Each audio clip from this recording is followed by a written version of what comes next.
Tales of the Brat. That's what we need. Tales of the Brat. Man, why we gotta do that? We supposed to be talking about stuff, like conversating between the two of us. You right. You trying to get a story up out of me. I love the stories. The stories be fire. Trying to get a story up out of me. We need a story. Let me see. So I grew up in church, grew up in a sanctified church, Pentecostal. Skirts down to the floor, definitely below your knees. You couldn't cut your hair, couldn't wear fingernail polish, no toe in here, no toe out shoes.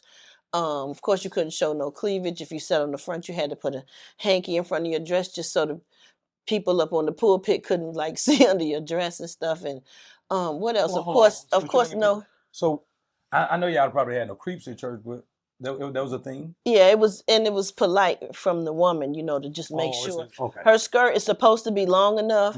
But if anything happens and it blows or something, they usually put a hanky or something like in front of them. All right, gotcha. Of course, no cussing, no drinking, no smoking. I could only listen to church music. But my granny she was a prayer warrior, and I'm so grateful for her. But anyway, so I said that to say that one day I was in church. Now, this before Kirk Franklin and all of that came out. Wasn't no rapping in church music. So this was in the 90s. And I came out with my keyboard. It was an Easter program, Easter Sunday. I came out with my keyboard. I had on a little pinstripe skirt suit. You couldn't tell me nothing. I had my hair up. I thought I was like Sheila E. You know what I'm saying? I was trying to look super duper cute because I knew I was finna do something. So I had wrote a little gospel rap song about God and Easter, and I played my keyboard. The keyboard had a beat on it. I played the beat, and when I finished, I was so proud. It was crickets. They weren't ready for rap. They wasn't ready for that yet. So I think they still back then felt like rap was of the world and like the devil's music. So even though it was about God, they just wasn't used to that yet. So it's funny when I see like all the Kirk Franklins and oh my God, I can't think of his name. So crazy right now. But I grew up with him. Oh my God, his name slipped my mind. That's crazy. Done at CC Winans. No. Smoking Norfolk. Dark-skinned, fly little dude with the glasses. Oh, my God. He is going to kill me if he sees this. I cannot. I grew up with him. We played the drums together in church. We swapped out at the conventions and played. Ty Tribbett. Oh, my God. Ty Tribbett. That's like my little brother. We was at church conventions. I'd get off the drums. He'd get on the drums. But he took his musician stuff way further. He's doing great now in gospel music. But yeah, it didn't work for me. But I felt like if it did, I'd have probably been the first like female rapper of like gospel music because that's what I was allowed to do. So I had to put all my talent into the church stuff. And for the Lord, I played 7 different instruments in church. I just kept switching around. I kept getting bored and I stuck with the drums. I played for the choir and all that. But I'm just saying like before it was Kirk Franklin, it was the Brat Tat Tat. And I probably wouldn't even been called Brat then because I hadn't met Jermaine Dupri yet. This was in my young teenage years. Like for real. And I think my granny got in trouble too. I felt so bad. Oh, no. But it was so good. It was so good. I was so proud of it. And everybody else I had said it to loved it. But when I got in front of the church, it was like, no, ma'am.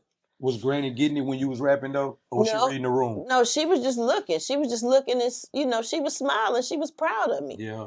But her too, they weren't used to rap in gospel music. Was it aggressive like you? Like, was it the aggressive rap for the No, Lord? it wasn't. It wasn't at all. Because I'm pretty sure you knew I can't go in here aggressive with it because you knew that it was new. Nah, back then I was super duper young. I wasn't aggressive. I had I could rap fast, but I wasn't finna be like gangster with it. I was only talking about God. No. You can do that now. They do that now. It's the people that do that now. Hold on, I got a question though. So hold on. So when you played 7 different instruments, they knew of you before you decided to rap that you was in the music already because you was already before that. You was already playing instruments. Yeah, I was in the band and stuff in school. Okay. And I used to switch around there too in junior high. So yeah, I was always like musically inclined. No, but I'm saying you just went too far that day with trying to rap. So they knew that you Right. If I'd have sang a church song, it'd have been different. I'd have been good. Yeah, but because I used the church beat underneath, and then I played on the keyboard myself, and I rapped along with it, and they just They just wasn't with it. B, we feeling it right now. Spit that shit if you So, remember it, B. no, I don't B, remember spit. it. Well, I don't mean to say that shit I with the don't Lord. remember it. Oh my I don't goodness. mean to mean to say. Oh Lord. But spit it, B. You don't remember it? I don't remember it, bro. Dang, I want to. When I tell you, I want to hear this rap. I don't remember it. And back then, they sure wasn't No, recorded. they had no recorded then. No, so we need more of these from you, B. Like for real. Man, can I say, I gotta say it. When I be riding with Brat, I hear TV stuff. So I asked Brat this right here. Man, it'd sure be nice if you and did a song together. Actually, I did. So we did a song and she did a song with everybody. You gotta really go through your discography. People gotta go through your discography to see. That stuff old, bro. But still, what? Hey, music ain't old. Until now, music old when we gone. Long as we hear it's fresh. Okay. Fuck that. I'm sorry. Hell no. Cause the CeeLo, when I was like, man, it been dope you and CeeLo. Oh, check this out. So fact is, one of my albums, I did a song with CeeLo. That was so dope. That song is fire. I love him. Yeah. No, one of my favorite artists. For real. Yeah, you too. so You and CeeLo. She tired of me saying that. I told Brad 17 mil on sale, you goddamn times. I'm goddamn times. So yeah. Stupid. B. Brat Tales, I appreciate this, man, for real. You gotta let me sit in on some more of your Brat Tales, though. No, you're gonna stop tricking me when we were supposed to be having a conversation about something that's going on in the world or a topic that we wanted to talk about that we could get into and go back and forth. You wanted to get some Tales of the Brat. This is going and that's TELLS, Tales. From the Brat. Yeah, that was a segment from the Brat TV on YouTube. Thanks. And now he want all the stories still. No, we quitting these stories, man. Listen, people don't want to hear that shit. You got stories with all the legends. All the legends. Now that's a blessing. I appreciate that. I'm getting my ass whooped looking at y'all, looking at all the legends. Brat, these her peers. And she got all these stories that y'all don't even know. Did you send me that picture? Which one? About on XXL? XXL. Yeah. Man, I'm looking up. I said, damn, that look like Brat. And I said, that's Brat. Well, man, that's so dope. So one of my partners in Pine Bluff shared it. He shared it, and I was like, the hell he doing sharing Brat? So I just saw you out of everybody. You stood out. Right. So then I zoomed in. Biggie was on there too. Biggie, Nas. Yep. That shit is Warren G. What freshman list better than that? Name it.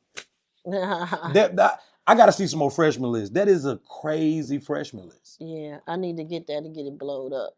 That is crazy. Shouts out to them for sharing it, because I ain't gonna even lie. I didn't even know that existed. It's a couple of magazines. We've been on the cover of a few magazines. It's a few of them. But you with the other legends, all y'all together is like a Hall of Fame class. We got a big picture of everybody in New York, all on a Brooklyn street. It's like 200, 300 rappers in there. And it's super dope. And you can get it in a lot of places. I've seen it. Somebody got it for me on a blanket.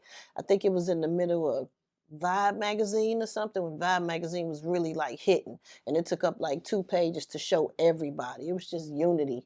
You know what I'm saying? It was super dope. It was super dope. Everybody was there. But that's an iconic photo right there for sure. I ain't gonna lie, that ChatGPT gonna help me find it. It is. I'm gonna find it today. It is. I gotta get that. And the fun part is looking at people like, oh shit, that's what you call it. And then me, Crisscross, JD, you know, everybody is in it. Everybody. Damn, Crisscross too. Yeah. I wanted to be like Crisscross. They had me tripping over my pants and shit. I couldn't even walk good. Yeah, everybody had them to the back. Everybody had that. That's trendsetting. Yep, absolutely. That's trendsetting. That's when I knew music was trendsetting then, because I was like, I really don't want to do this, but I'm going to do it. It's the cool shit to do right now. It's the end thing. Yes. For real. And the jabos actually fit better when you turn them around. If you had an ass, it wasn't, the back of the jeans wasn't smushing your ass. When you turn it around, it'll button under your ass because we sagged them anyway. Yeah. So that made them more comfortable for me anyway. I couldn't sag. I would have got my ass beat. Oh, damn. No, you want jabos up on your waist? First of all, I couldn't afford jabos. Oh, excuse me. I had all Levi's. Listen. I didn't get into jabos until Crisscross and JD put me onto jabos. Nah, hell no. Then I was getting them shipped to me because we loved them. It was brand X. If that one style, that brand X with them pockets that went like this on the back, because they fit the best and they looked the best when they sagged. You know, Crisscross, well, they shit down to their ankles. No, yeah. Y'all was rappers. Y'all was able to pull that off. Yeah. That right there got my ass whooped. But yeah, for real. My sister, who lives in Atlanta, she's an engineer, you know, and she's an engineer, and she loved you and Crisscross. She just That's couldn't what's believe how young and famous y'all were, though. She couldn't get over that Man, part. She said, man. cannot believe they are this young and everybody knows them. She just she couldn't get past that part right there, man.